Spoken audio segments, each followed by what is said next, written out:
Berachot, Chazak ubaruch, Beruchim tiyu. Zach aujourd'hui, 27 du mois de Nissan, la pureté. Et on est Yom HaShoah, comme a été instauré dans la Rabbanout aujourd'hui, de se rappeler et bien sûr tirer un message. Et toute l'étude et les prières que chacun peut faire dans la journée sera pour la mémoire des 6 millions de personnes qui ont été décédées dans la Shoah. Il y avait un grand rabbin, il s'appelait Rabbi Eliezer Silver. Il était le président de tous les rabbins d'Amérique et Canada dans l'époque des 2 guerres du monde. Il est décédé à 68. Et lui, il a raconté que juste après la guerre, quand il est parti à la Shoah, il a essayé de ramasser comme ça un minyan.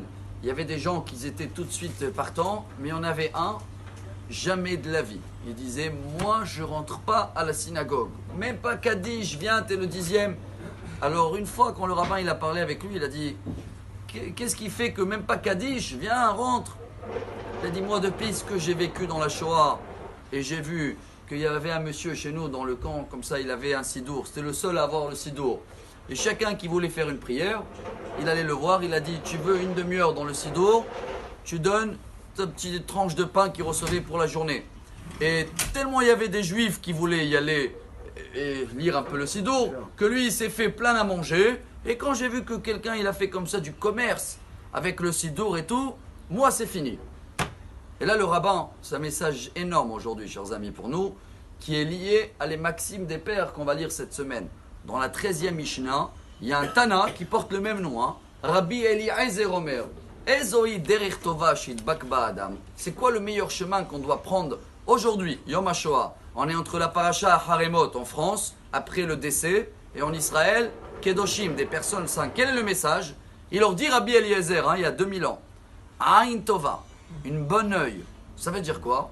Ce rabbin, il a dit, mais attends, pourquoi tu t'es arrêté à celui-là, le seul qui voulait faire le commerce avec le sidour?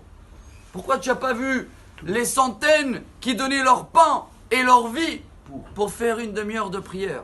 Et cet monsieur-là, d'un coup, il avait remarqué qu'il avait un blocage. Il regardait que de la mauvaise œil. Il avait raison. Il a vu quelque chose qui ne le plaît pas.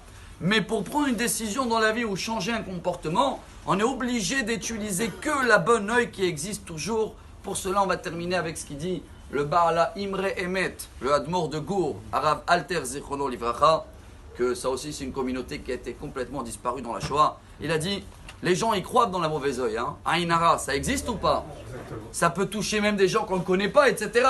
Il a dit, alors si les gens y croient dans la mauvaise œil, bien sûr qu'il faut y croire dans la bonne œil. Ça existe et ça peut influencer même des gens qu'on ne connaît pas. C'est à nous de prendre un message de cette journée et d'appliquer ce maxime de père et prendre une décision que peu importe ce qui s'est passé, même si on veut juger, il faut prendre toute l'histoire du peuple juif. De voir que maintenant on est là, on était là. Il y avait des accidents, mais il ne faut pas s'arrêter sur ces accidents pour garder un comportement qui va contre la volonté de Dieu.